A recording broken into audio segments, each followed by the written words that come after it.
What's going on? Here I am back again. Tom Herr with another episode of the list. This is going to be recap number 3. Recap number 3 of the top 100 covers of all time. I do have one new book. It's an homage, and so I thought I'd do my own little homage to TheCapnTommins. Got my hat. I don't know how cold it is, and can't remember where he said he's from, but I actually use this hat for warmth here in Ontario. So it's an homage, but it's not that cold today, but it does get used. So anyways, kind of funny. So I'll dive right into it here, show off the one cover I got, and then we'll get into the next part of the recap.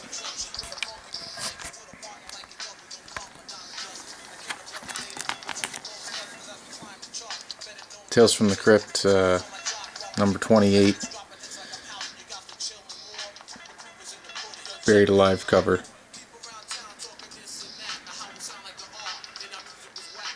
Pretty cool. This is I believe, a gemstone reprint. Someone pointed out that it's not a EC reprint, even though it says EC. It's gemstone, I think is the name. But I can see this on the top covers list of all time. Let me pull the magazine out here. Let's see where it is on the list.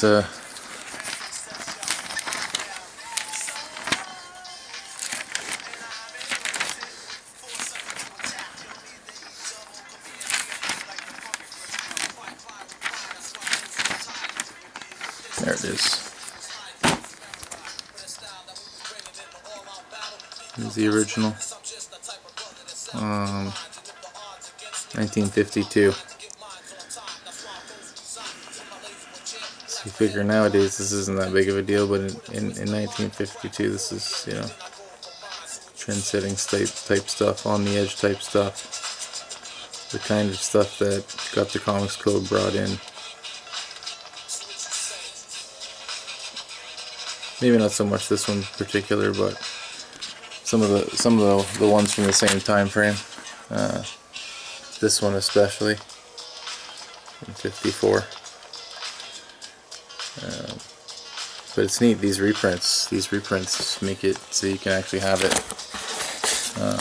$3.50, got it for $3.50 back issue bin. And cool, you know, like, if there is copies out there of this, it's probably upwards of $1,000 or something. So cool. A couple other ones I got to track down still, but I got leads on them, the reprints.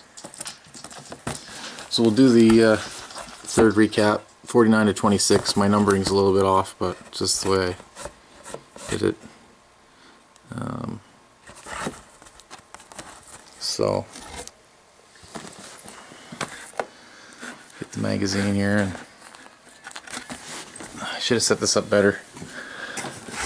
Oh, what else is new? What else is new? The worst cameraman in the history of people who own cameras and call themselves cameramen. Hi, and welcome to the reboot, the new 52.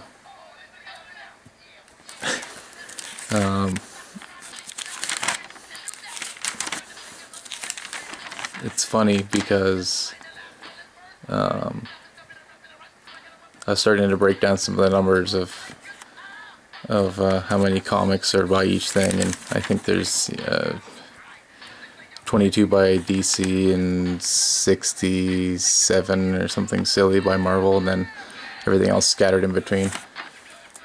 That's not counting like Vertigo as DC either. They'd have other ones on there as well, but Marvel was so popular in sales all through this time, and now, I mean, it's not totally over to DC, but I mean, a lot of the quality wise is Marvel seems to be a little bit of a mess right now with just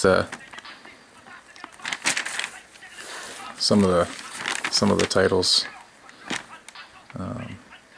in my opinion anyway, some of the new stuff. So where are we here?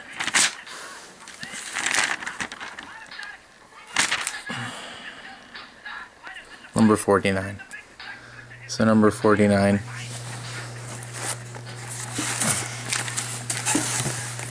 Someday I'll figure this out. Fantastic Four.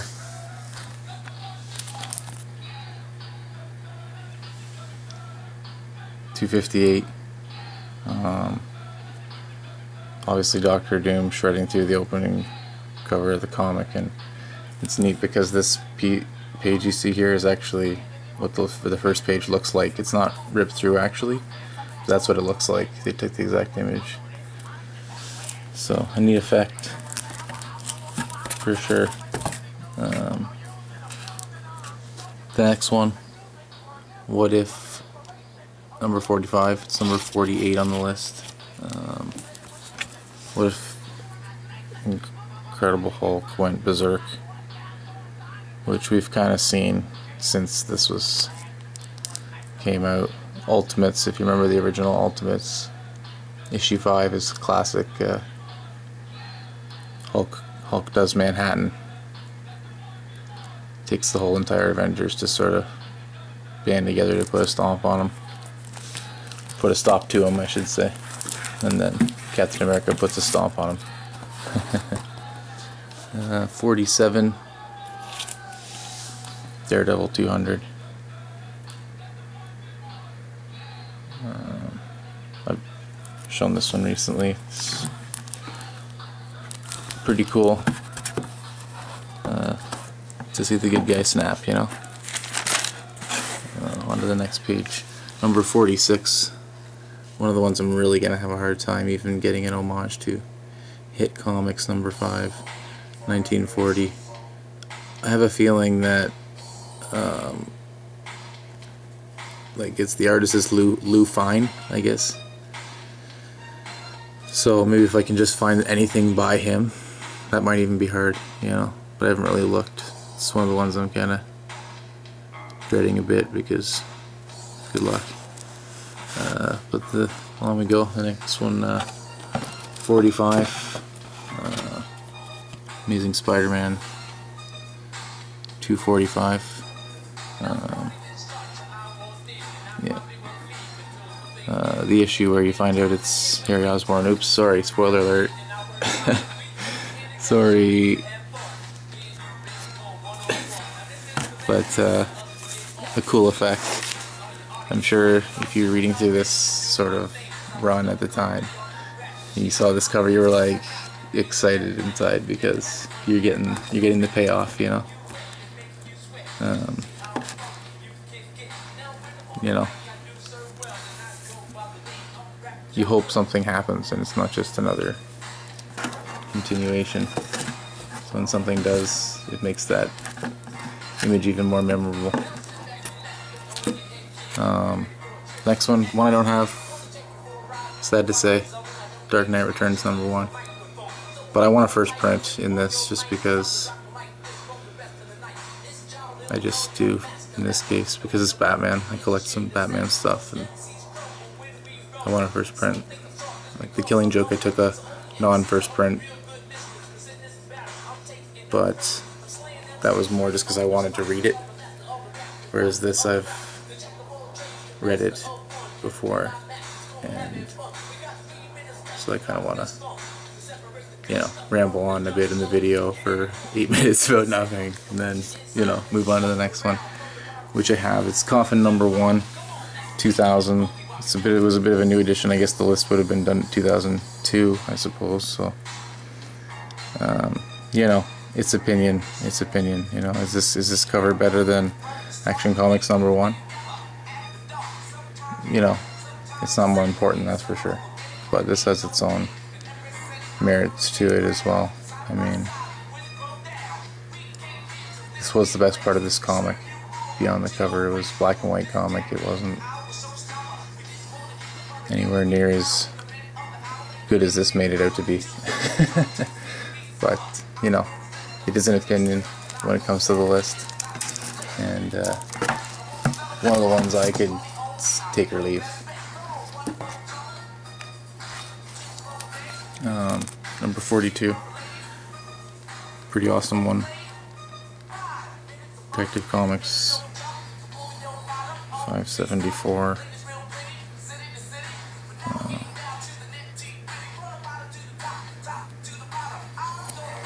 Pretty cool.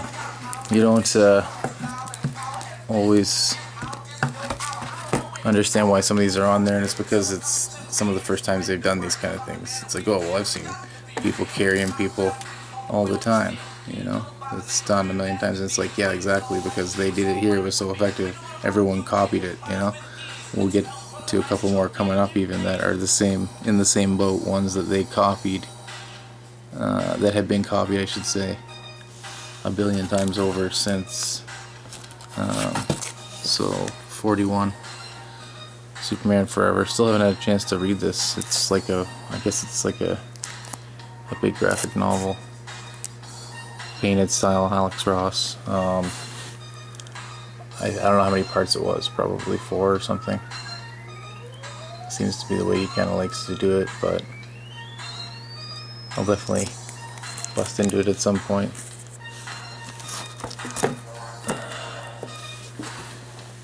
Oh, I'm actually using my foot now to move this comics here. That's how bad. That's how bad I am. So we'll try and speed her up here. Captain America 286, one I just got at the con. Pretty cool one. Number 39 on the list, Uncanny X-Men. This is one I got. I can't remember if I showed this one or not, but just got it. Just got it like 2 days before the con, actually. Went in to talk to Wes to see how his packing up was going and all that, and he had it. So I actually dipped into my money for the con before. This could actually probably count as a con haul that I didn't add to the haul. It's like a bonus, I would say.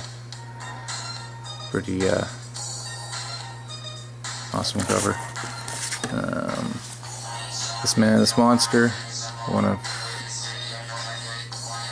I've liked a lot. This is another one of those iconic comic book covers that almost like the cream of the crop storytelling wise, things like that. Next one. Oh, I missed one here. Here's one of the ones I was talking about before. X-Men, What is the Power, you know, not necessarily that significant of an issue other than the interaction with the title, grabbing the cover. It says right here, was the first time it's ever been done. And I mean, if you remember the Dark Phoenix saga, and on and on and on and on. Copied so much, so it's a first, right? So that makes it the best one. They pioneered it. They get the credit. So, Amazing Spider-Man 238, first appearance of Hobgoblin. Really cool. 10-cent adventure. It's actually Batman number 9, which is going to be impossible to get. This is kind of this similar effect, kind of neat. And I always liked the 10-cent adventure. It was awesome when that came out. It was like, oh, pre-comic book day is one thing, but this was like even cooler than pre-comic book day.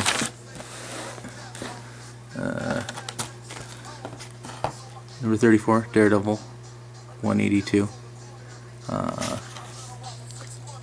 The issue after Elektra dies, just him dealing with it all.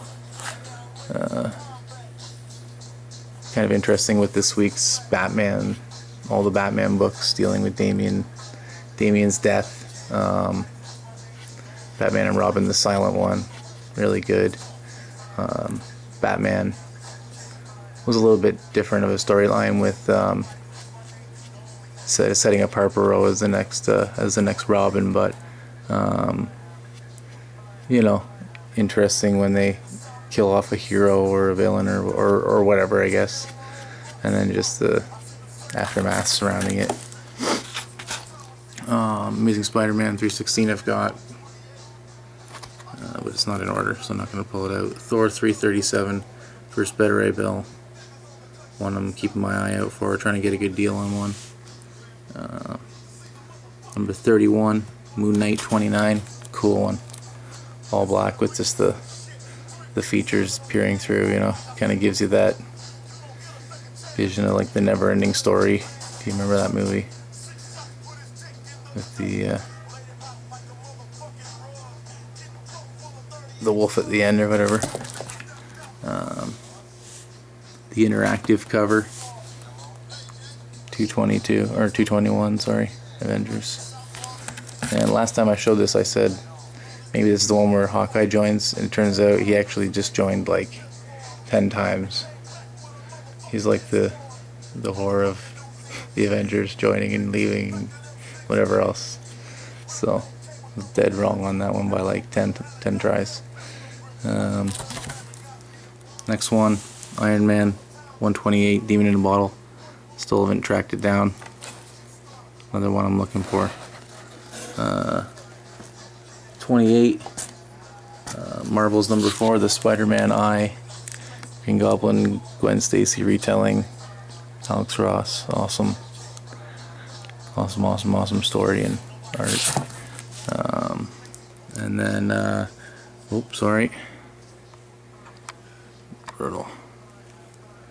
Number 27, Amazing Spider-Man 129, first appearance of the Punisher. Really cool cover, as well as awesome first appearance of a major character.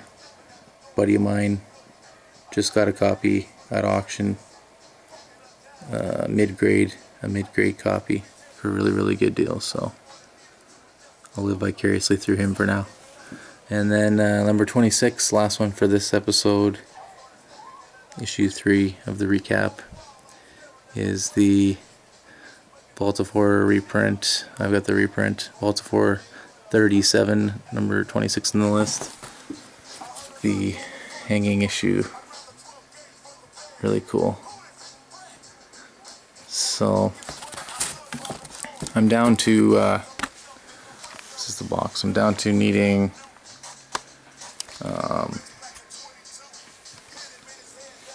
15 or under 20 comics off the list. So some of them are going to be really tough, but with the reprints and stuff, it's been kind of awesome. So we'll keep going, we'll keep trying to get after it, and we'll come back with the last recap, see how close we can get to completing the list.